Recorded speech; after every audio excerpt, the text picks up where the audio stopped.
Vamos a compartir una linda palabra del Señor, un testimonio que nos edifica a todos nosotros. Y ocurre que la iglesia comenzó a crecer en la ciudad de Jerusalén. Los hermanos se reunían, como dice allí, ¿no es cierto?, todos los días se reunían en el templo, se reunían por las casas y también tenían tiempos de adoración, de alabanza y de testimonio de la persona de Jesucristo. Los hermanos, llenos del poder y de la presencia del Espíritu Santo, hicieron verdaderamente un antes y un después en la ciudad, porque producto de su fe en Jesucristo, confiados en que el Espíritu Santo estaba acompañando, guiando y descansando en la actividad del Espíritu de Dios en sus vidas, se manifestaban la presencia del Señor de una manera extraordinaria, con señales, prodigios y maravillas, ya por mano de los hermanos de la iglesia. Y esto, por cierto, trajo una reacción muy grande, y la gente que escuchaba la palabra del Señor, al ver que los cojos eran sanados, que los ciegos veían, que los sordos escuchaban, y tantas maravillas y milagros, la gente empezó a poner atención al mensaje del Evangelio y comenzaron a entregar sus vidas a Jesucristo. Y la iglesia creció, pero junto con el crecimiento de la iglesia, numéricamente hablando, ya eran miles los cristianos en la ciudad, también comenzó a crecer el rechazo y la persecución hacia la iglesia. Entonces, el capítulo 12 es un capítulo que comienza con una nota un tanto triste, producto que el rey Herodes mató, en realidad decapitó al apóstol Jacobo o Santiago. Lo decapitó. Y a todos los opositores a la fe en Cristo les gustó aquello. Ver a un cristiano decapitado. Le cortaron. Les gustó ver aquello y empezaron a tener hambre y sed de sangre. Y el rey reaccionó también ante esto, y al pueblo hay que darle, ¿no es cierto?, lo que el pueblo quiere, pensó él.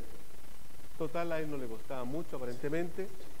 Sin embargo, vamos a darle lo que el pueblo quiere, y dice que tomaron preso a Pedro, al apóstol Pedro, y lo metieron allí en la cárcel. Sin embargo, Herodes era vivaracho, en el sentido de que él ya sabía que los cristianos no eran fáciles de poder contener, porque había algo también en ellos que los hacía distintos.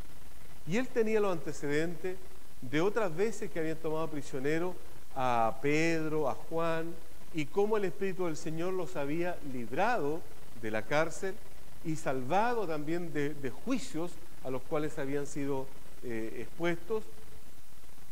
Y para poder prevenir esto, dice que les pone 16 soldados romanos, que no era igual que los soldados judíos. El soldado romano era fiero, era un hombre preparado para la guerra, y eran hombres expertos en la guerra, en la batalla. Por lo tanto, cortar cabezas para ellos era habitual, porque eran parte del ejército dominante y que había aplastado toda rebelión en las provincias que habían conquistado. Entonces ellos eran hombres de guerra.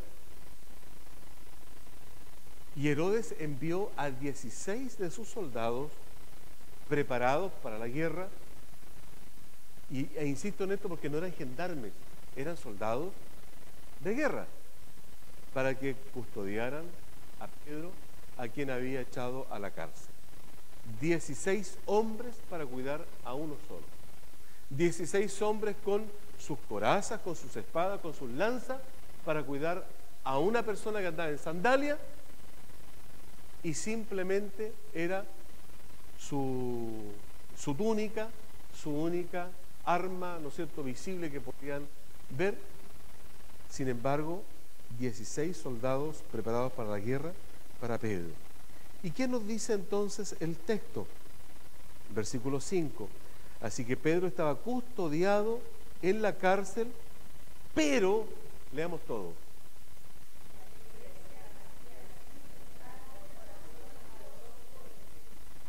Muy bien, otra vez. Así que Pedro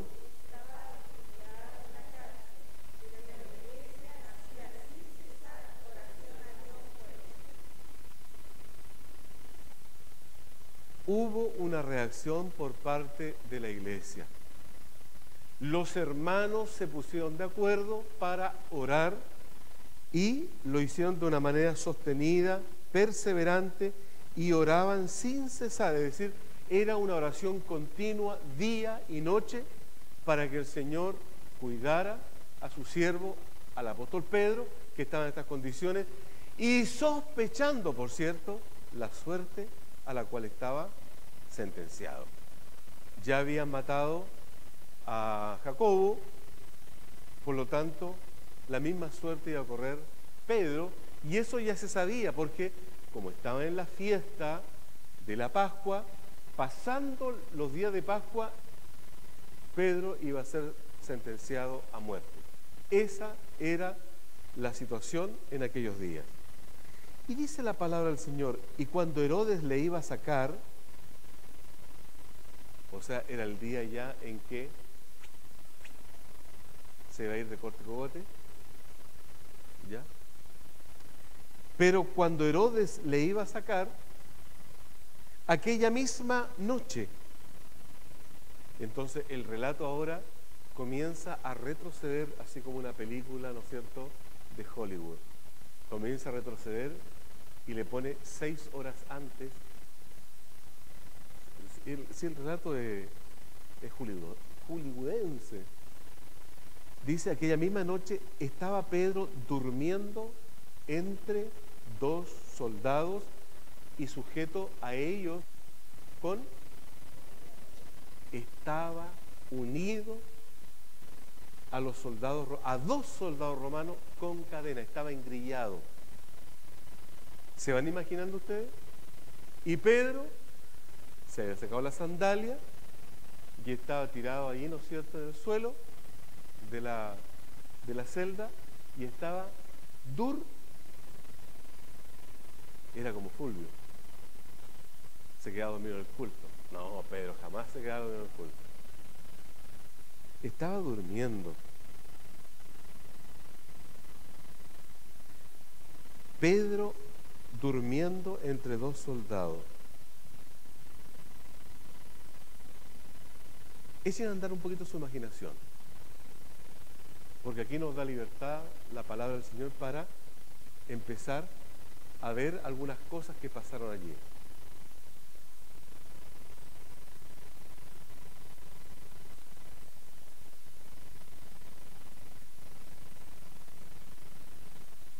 Estabas en la cárcel. Pensemos que eres tú, en vez de Pedro eres tú. Estás en la cárcel, estás en una celda. A la mañana vas a ser llevado a juicio y condenado a muerte.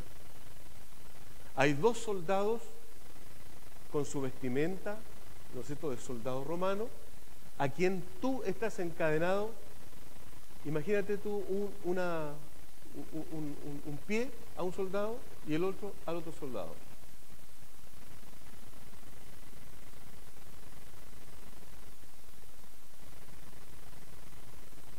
Ya llevas 3 o 4 días en ese estado y estás en la celda. A ver, piensa tú y ponte en el lugar de Pedro. ¿Cómo estarías tú sabiendo que en la mañana vas a ser llevado ante ¿no es cierto?, en este caso, el rey que actuaba como juez y cuya sentencia tú ya tenías clara cuál habría de ser. Estás encadenado a 2 soldados, no hay una cama blandita donde puedas descansar, sino el suelo, y esa es la condición. A ver, ¿quién se imagina la escena? ¿Cómo? Nervioso. ¿Ah? Ya, muy bien. Desvelado. ¿Tú estarías desvelada? ¿Ah? No, si no estamos hablando de Pedro, estamos hablando de ti. ¿Cómo estarías tú?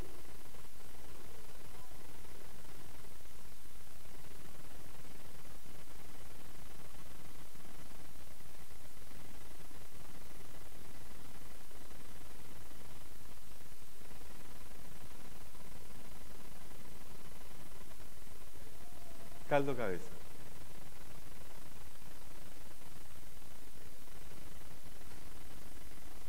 Buscando la forma de escapar. Tan, tan, tan, tan, tan, tan, tan, tan, tan, tan. Ese es Freddy, ¿eh?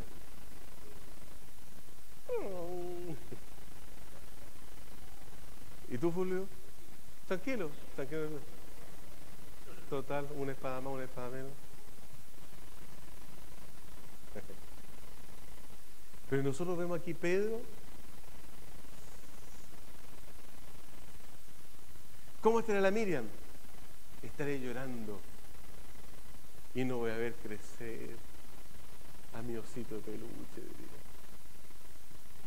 Apenas lo pude estar en mis brazos, las veces que me lo pasaron, las pocas veces.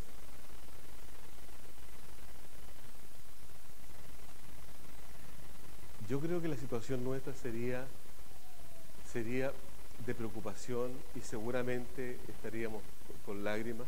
Difícilmente podríamos decir, no, yo estaría tiquitaca y no, ¿qué si el Señor está conmigo? No sé quién contra mí. Uno tiene su corazoncito también por eso. Él estaría ahí. Que le pase lo que le pasa, la estrella me importa. No, duermo, ¿no? ¿Será que? Zapaya. ¿De dónde?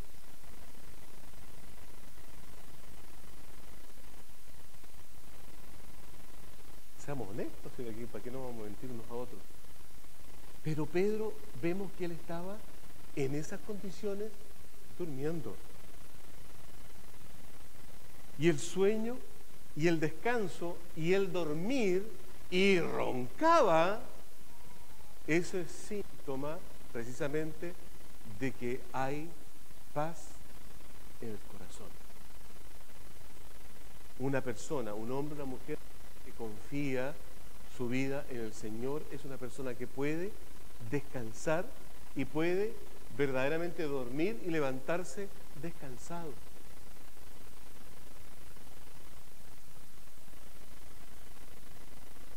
Es una persona que puede descansar porque su confianza no está en él, sino está en su Señor Jesucristo, pero está descansando no simplemente porque lo dice de aquí, ¿no es cierto? No, es porque es una persona que está en paz con Dios, está en unidad y está en intimidad con el Señor y no tiene ninguna cosa pendiente con Dios ni con su prójimo. Y de esa manera la persona puede irse al descanso y verdaderamente descansar. ¿Cuántos de nosotros hemos dormido 8 o 10 horas y nos hemos levantado pero maltratados? Como que el tiempo de descanso no fue tal, sino que fue lo contrario y parece que ni siquiera hemos dormido. Y esas son las cargas de la vida que están sobre nosotros y que nuestra mente nos sigue trabajando, el subconsciente sigue trabajando durante la noche y nos levantamos cansados. Pero una persona que ha decidido creer y confiar en el Señor, descansar en Él, es una persona que puede dormir y puede dormir tranquilamente, feliz y verdaderamente se recupera y se restaura su fuerza. Pedro estaba en esta condición. Fíjese qué interesante, porque nos permite observar que la vida de este hombre estaba a cuenta con Dios y con los hombres.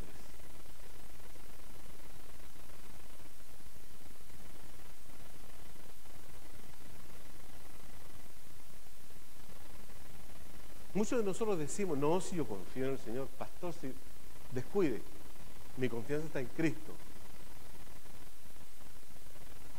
Qué fácil es decir palabras absurdas. Porque basta con que yo te diga 2 o 3 comentarios y me voy a dar cuenta de que tú no estás en paz con Cristo. Y como yo soy tu pastor y te conozco,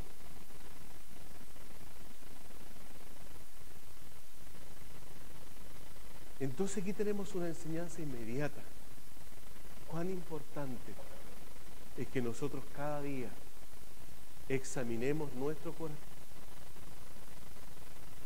Y si estamos en deuda con Dios, ponernos a cuentas con Él. Y si estamos en deuda con alguna persona, ponernos a cuenta también con esta persona.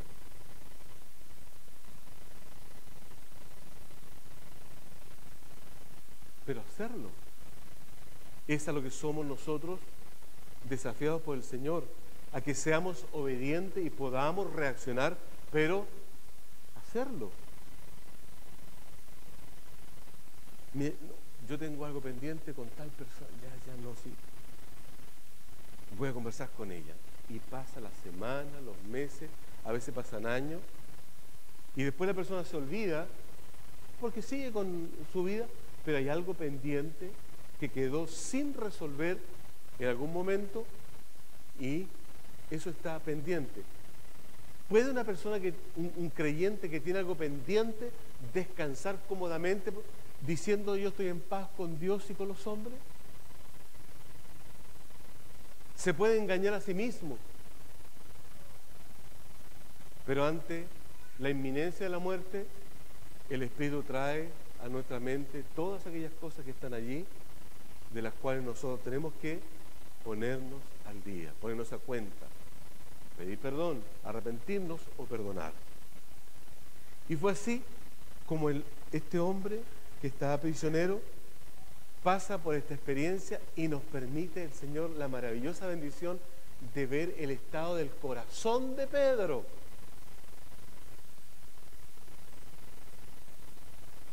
Fíjate, Sonia, que no tenía nada pendiente con Jesucristo. Cuando cuando él conversa con el Señor al final del Evangelio de Juan y Jesús le dice, Pedro, ¿me amas? Y Pedro empezó a tomar caldo cabeza. ¿Por qué? Porque él tenía algo pendiente con el Señor Jesucristo.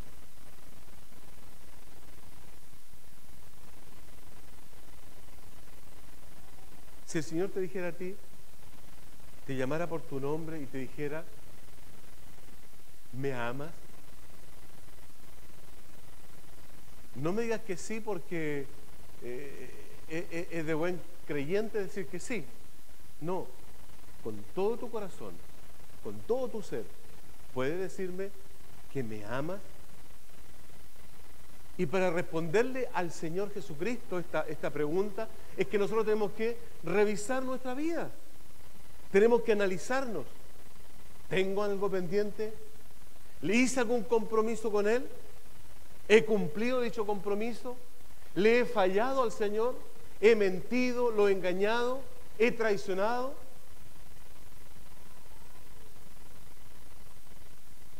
Entonces,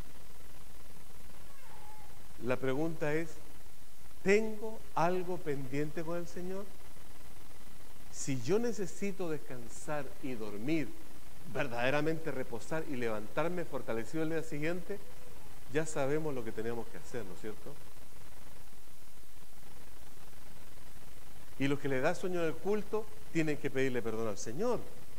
porque están permitiendo que un espíritu, ¿no es cierto?, lo esté seduciendo y le está robando la palabra que el Señor quiere colocar en el corazón. El relato continúa.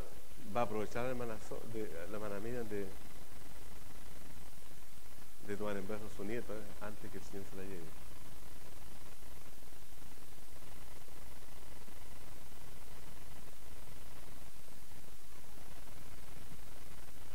El relato, ¿tiene frío? Tiene frío. Pero las banderas están calentitas, Julio. Las banderas estaban calentitas.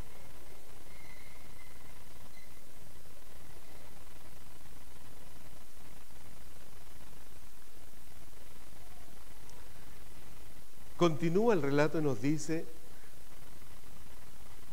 entonces, y aquí, ¿en qué momento estamos del relato nosotros? Estamos en la noche. En la noche.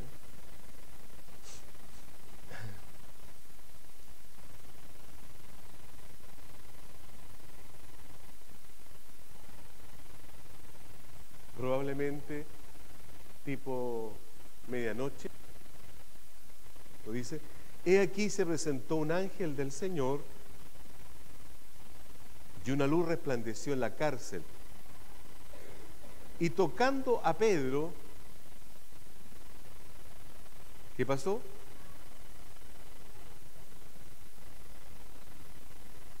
El ángel despertó a Pedro. Muy bien. Y le dijo, levántate pronto. ¿Y qué pasó? O sea, las cadenas estaban no en los pies, sino que en las manos. Una buena aclaración. Le dijo el ángel, cíñete y átate las sandalias. Cíñete significa, es como, ¿no es cierto?, abrózate bien la túnica y ponte las sandalias. Y lo hizo así y le dijo, envuélvete en tu manto y sígueme. Y saliendo,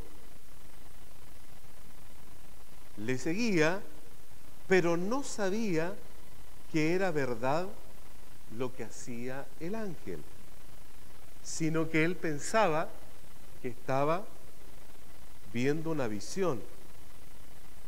Habiendo pasado la primera y la segunda guardia, llegaron a la puerta de hierro que daba a la ciudad, la cual se les abrió por sí misma, la puerta principal, y salidos pasaron una calle y luego el ángel se apartó de él. Pregunta, ¿qué instrucción le entregó el ángel a Pedro?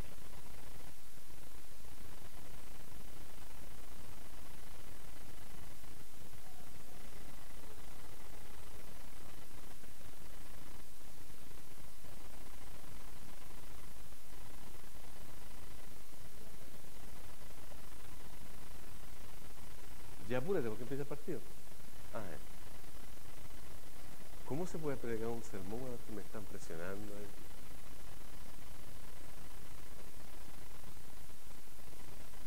¿Me olvidó el partido? Ya. Tengo libertad entonces. Vamos a Hechos capítulo 5.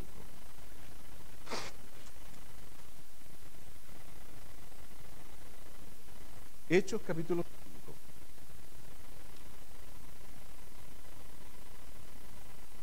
Ya, pues, Yoyita, apúrate.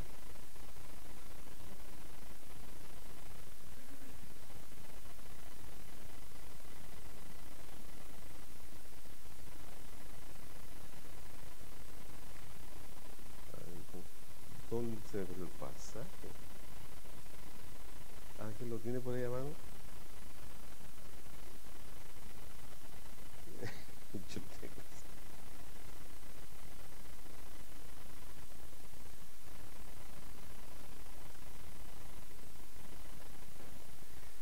No, es el versículo 17. Entonces, levantándose el sumo sacerdote y todos los que estaban con él, esto es, la secta de los saduceos, se llenaron de celos y echaron mano a los apóstoles y los pusieron en la cárcel pública. Aquí está hablando de Pedro y de Juan. El versículo 19 dice: mas un ángel del Señor, abriendo de noche las puertas de la cárcel y sacándolos, dijo: id y puestos en pie en el templo, anunciad al pueblo todas las palabras de esta vida. Y habiendo oído esto, entraron de mañana en el templo y enseñaban. O sea, el ángel vino la vez anterior, los sacó de la cárcel, pero les dio una instrucción. ¿Qué tipo de instrucción les dio? Que predicaran el evangelio. Eso fue. En la segunda oportunidad, ¿qué le dijo el ángel a Pedro? ¿Le dio alguna instrucción espiritual? Lo sacó de la cárcel nomás y de ahí desapareció. Sí, pero que lo siguiera para salir de la cárcel. El objetivo era liberarlo. 16 soldados, ninguno se dio cuenta y pasó la primera guardia, pasó la segunda guardia, se abrió la puerta y salió y siguió por la calle exterior y de pronto Pedro, ¿no es cierto?, miró para el lado, silencioso, no estaba. ¿Qué hizo Pedro? Y aquí viene la parte interesante, Fulvio. Mira, aquí viene muy interesante esto porque, a ver, ¿dónde vamos? El 11. Entonces Pedro, volviendo en sí, pegándose los gomazos, ¿no es cierto?, entendiendo lo que estaba pasando, dice: ahora entiendo verdaderamente que el Señor ha enviado su ángel y me ha librado de las manos de Herodes y de todo lo que el pueblo de los judíos esperaba. Y habiendo considerado esto, llegó a la casa de María, la madre de Juan, el que tenía por sobrenombre Marcos.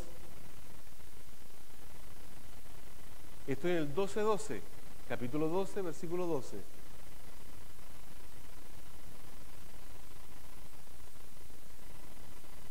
Y habiendo considerado esto, llegó a la casa de María, la madre de Juan Marcos, donde muchos estaban reunidos. Cuando llamó Pedro a la puerta del patio, salió a escuchar una muchacha llamada, la cual, cuando reconoció la voz de Pedro, de gozo no abrió la puerta, sino que corriendo adentro dio la nueva de que Pedro estaba a la puerta. Y los hermanos que estaban orando dijeron: estás loca. Pero ella aseguraba que así era. Entonces los hermanos dijeron: debe ser su ángel, ¿no? Esta loca, esta cabra, debe ser su ángel. Mas Pedro persistía en llamar.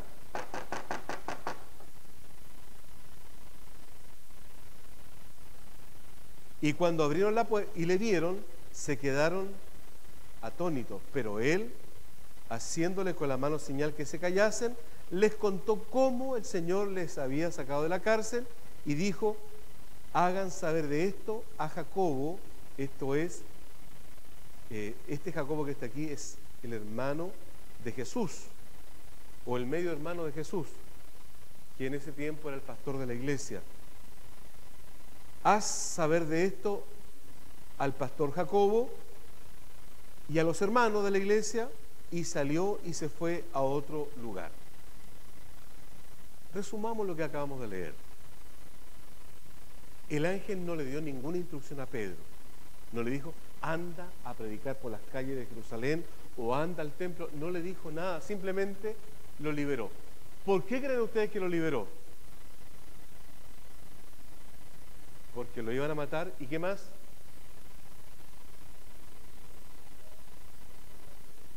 Los hermanos estaban intercediendo por él. Ya el Señor lo tenía llamado para cumplir un propósito y aún Pedro no lo había cumplido.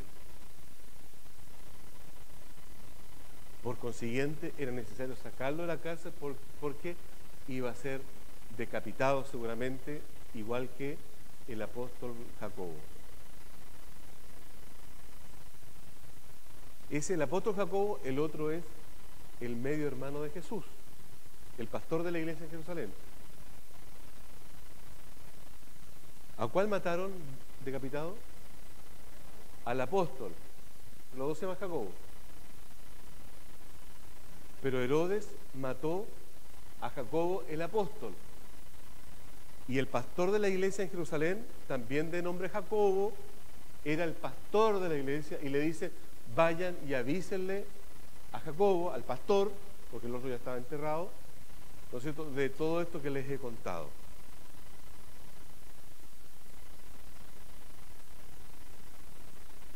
Decimos entonces que Pedro tenía una misión que cumplir y aún no la había cumplido. Por eso que el ángel no le da instrucción, simplemente lo liberó de una muerte inminente. O sea, el ángel vino a cumplir una misión puntual y luego se fue. Ahora, ¿qué hizo Pedro? Luego que se da cuenta de lo que había ocurrido, que había sido liberado milagrosamente de la cárcel, el ángel ya no estaba, pero él estaba en la ciudad de Jerusalén. Estaba por las calles caminando, ya no estaba en la cárcel. ¿Qué hizo Pedro?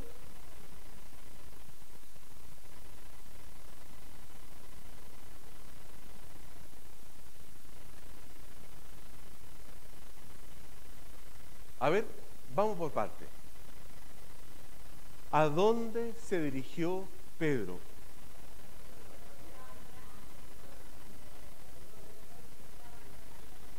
A la casa de María, la mamá de Juan Marcos, el que escribió el Evangelio de Marcos.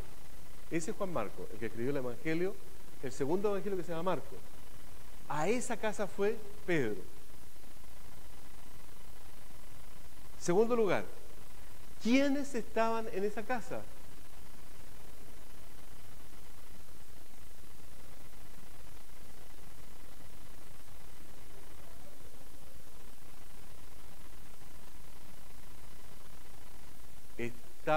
Pero miren bien, ¿quiénes estaban en esa casa?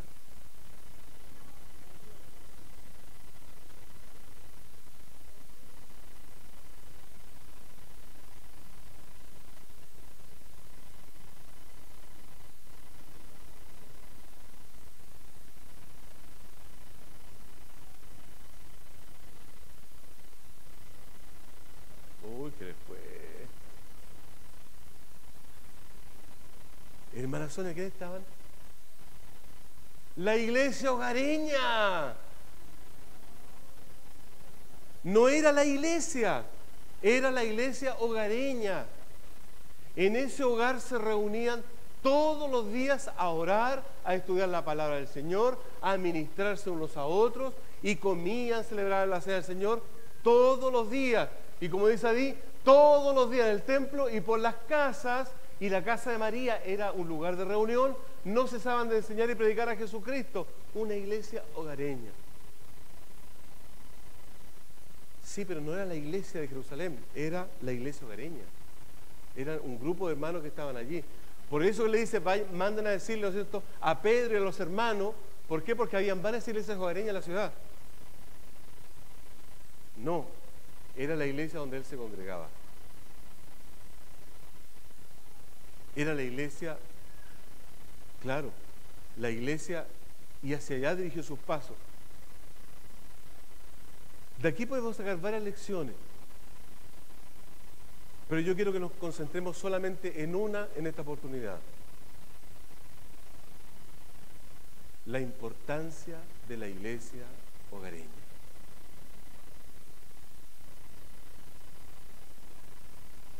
Yo quiero que nos centremos y nos enfoquemos en eso. La importancia de la iglesia hogareña. Ustedes pueden dar cátedra acerca de la iglesia hogareña, pero yo solamente quiero reflexionar en la importancia que tiene la iglesia hogareña. Fíjense ustedes que Dios usó a los hermanos que estaban orando. Estaban insistentemente perseverando en la oración. Pero no era simplemente una oración, era un clamor que se había levantado en favor de la liberación de Pedro. Los hermanos se reunían en las casas y estaban todos orando, pero no estaban orando simplemente, sino que habían levantado un clamor por Pedro. ¿Cuál es la diferencia entre orar por Pedro y levantar un clamor por Pedro? ¿O es lo mismo? Coqui, ¿no es lo mismo? ¿Y por qué no es lo mismo?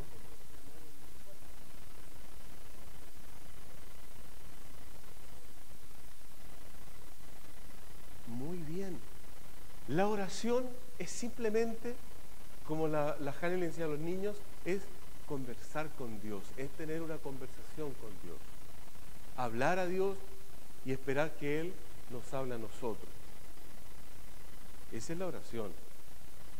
El clamor es ponernos en la brecha y aquí, ¿no es cierto?, empezar a hacer una guerra emocional, psicológica, espiritual en favor de lo que nosotros queremos que Dios bendiga o hable.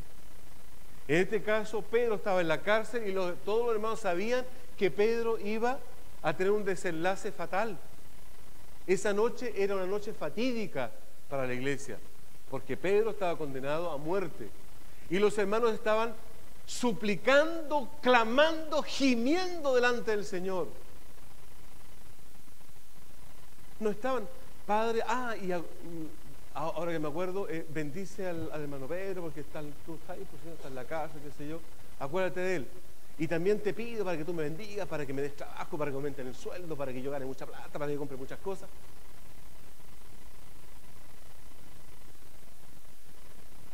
No, eso no es clamor. Clamor es cuando yo empiezo a experimentar desde mi alma, de las profundidades de mi alma, empiezo a sentir una tristeza que me consume, ¿ya? Es como un gemido, un alarido del espíritu que no sé contenerlo, pero que me impulsa a mí a orar y involucra mis sentimientos. Lloro delante del Señor, clamo, puedo gritar, puedo hasta dar alaridos de dolor. Eso es el clamor. La oración de clamor es una oración que no involucra solamente mi mente, sino que también mi alma y mi espíritu. Todo mi ser está comprometido y de la profundidad de mi ser yo oro al Señor. Y era lo que estaba ocurriendo allí en los hermanos, en cada una de las iglesias hogareñas. La iglesia en Jerusalén no tenía templo. Ellos se reunían en el templo judío. Cuando dice ahí, y todos los días en el templo, ellos se reunían en una parte del edificio del templo, pero ellos no tenían un lugar físico. Entonces, mis amados, cuando estamos nosotros en un tiempo en que ya llevamos 3 años trabajando con las iglesias hogareñas y en que el pastor les ha dicho que todos los hogares tienen que abrirse para que pueda funcionar una iglesia hogareña, para que pueda constituirse, para que pueda unirse, para que puedan estar allí, donde el esposo, el padre de familia, ¿no es cierto?, tiene una responsabilidad ineludible de poder abrir la palabra del Señor y compartir con su familia la palabra del Señor, para orar, para alabar a Dios, para compartir la cena del Señor, para ayudarse mutuamente y ponerse de acuerdo para servir juntos, para orar, para clamar.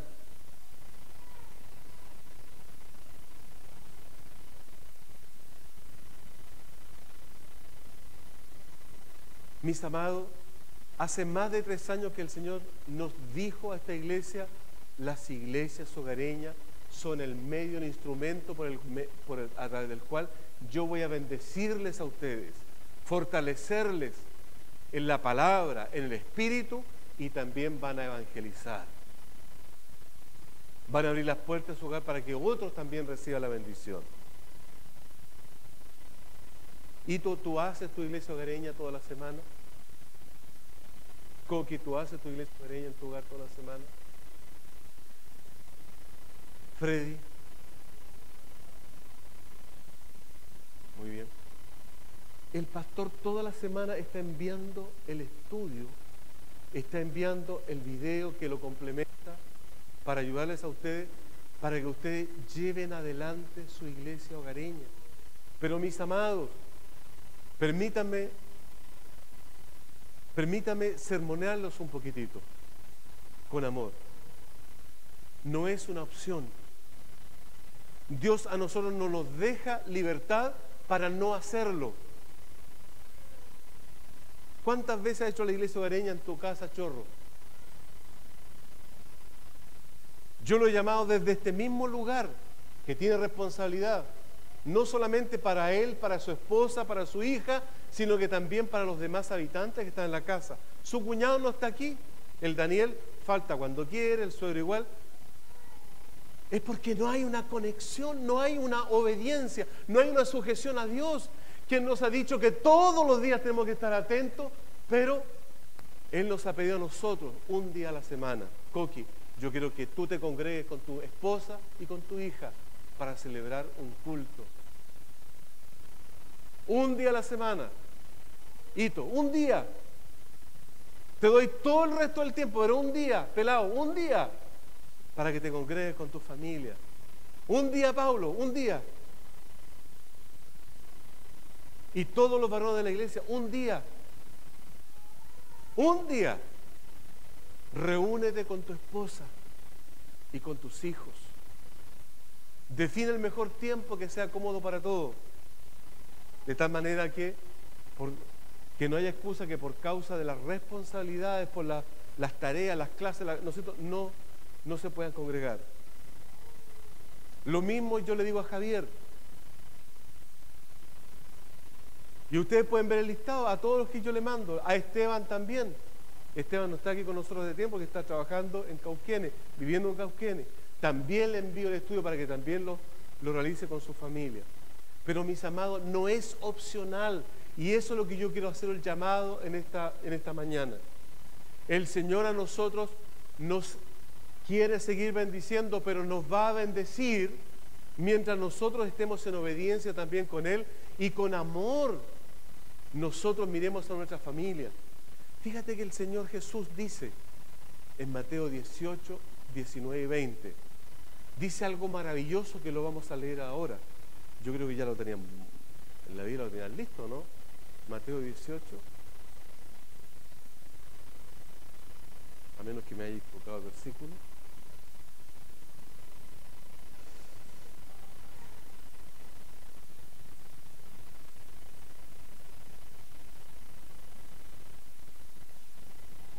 Uy, que me gusta el sonido de las Biblias.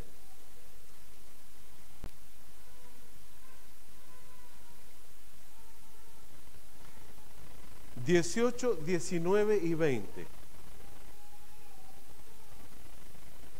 Léalo calladito, léalo calladito.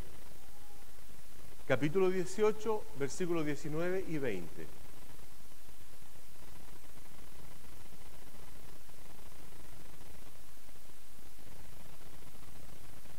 Ya leamos todos juntos ahora.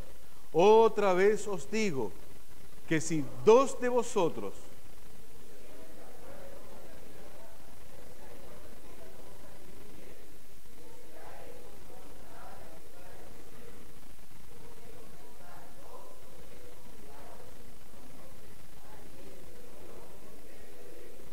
muy bien. Fíjense que para que haya una iglesia hogareña solamente tiene que haber dos: el esposo y la esposa.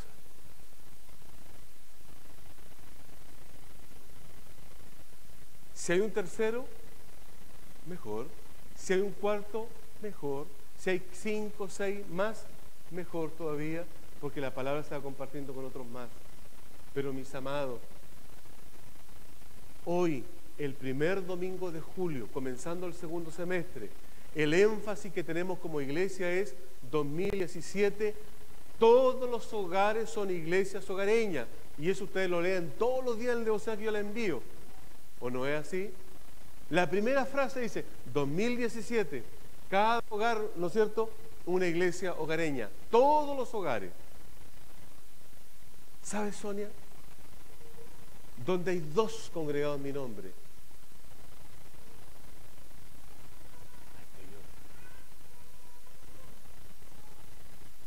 Donde hay 2 cristianos, donde hay 2 hijos del Señor, ¿me están escuchando todos? Donde hay 2, hay una iglesia.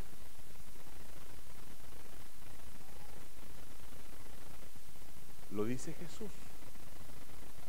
Yo soy el tercero, dice el Señor.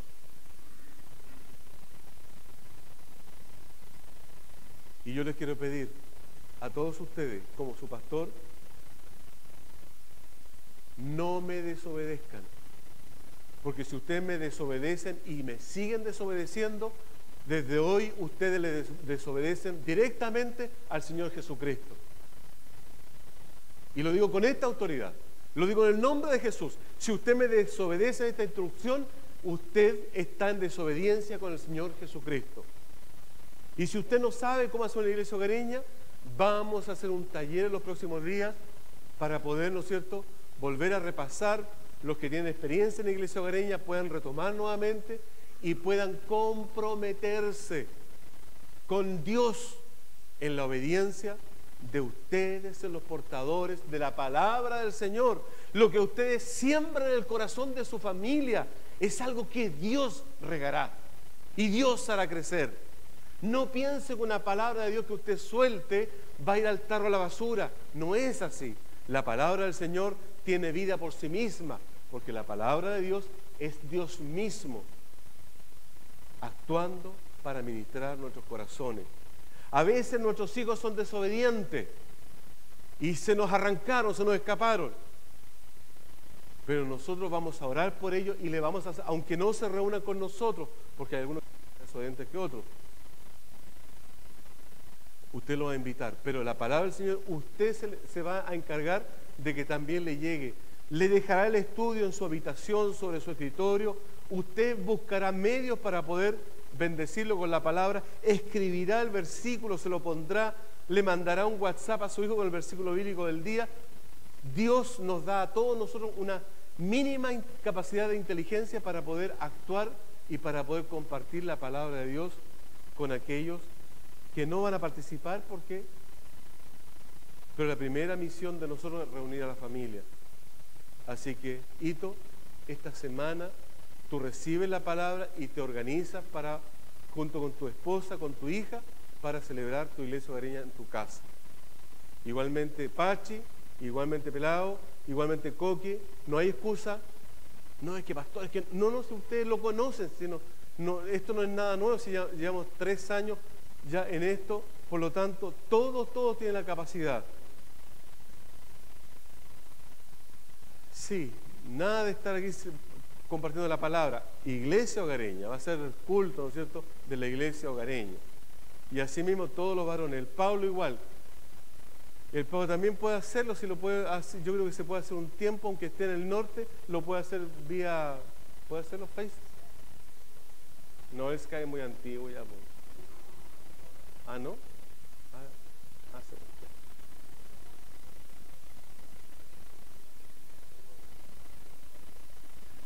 Ya. Muy bien. El Esteban está viendo el culto y manda saludos, me dice la Bibi. Y que él toda la semana está recibiendo también los estudios de la iglesia hogareña y lo está compartiendo. Hermano, no es opción. No es opción. Ayer dejó de ser opción, ahora es un deber. Un deber de unirnos, de obedecer al Señor, porque de esta manera nosotros seguiremos creciendo. Y vamos a terminar, porque ese amén me significa como que ya un pastor Cortela. Pero tengo una palabra, pero preciosa, que compartir con ustedes. Mire, si usted la quiere, la puede buscar en su Biblia. Dice, mejores, ¿están escuchando? Son 2 que 1. porque tienen mejor paga de su trabajo. Porque si cayeren, el uno levantará a su compañero, pero ay del solo, que cuando cayere no habrá un segundo que lo levante.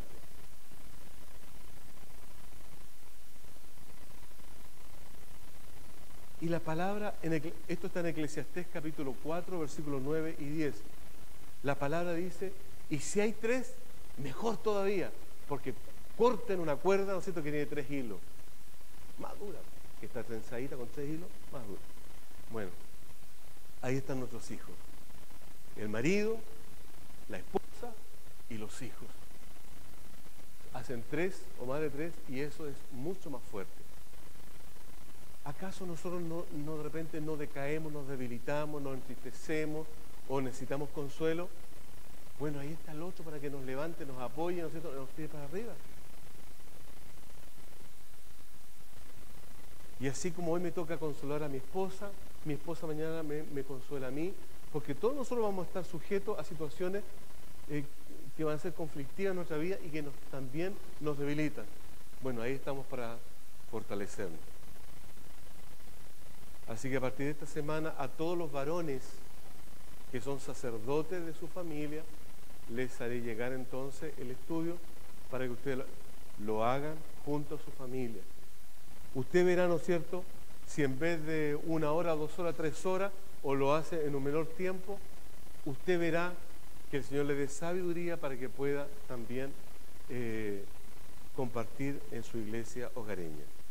Y de esta manera veremos nosotros milagros maravillosos, porque el Señor va a empezar a reactivar, va a empezar a levantar a esta iglesia, va a empezar a levantar nuestra vida, porque el Señor tiene como propósito para nosotros, propósito mayor, es generar un avivamiento en la ciudad de Concepción. No solamente levantando las manos para orar por los del norte, del sur, del este, del oeste, sino que también el Señor quiere usarnos para algo mayor. Y usted va a ser protagonista de lo que es un avivamiento que nacerá aquí en la ciudad de Concepción por causa de nuestra fidelidad y obediencia al Señor. ¿Qué dice el hermano Chorro? Amén. ¿Qué le parece? Pongámonos de pie, démosle gracias al Señor. Padre, en el nombre de Jesús bendigo a tus hijos y los envío a sus hogares ahora con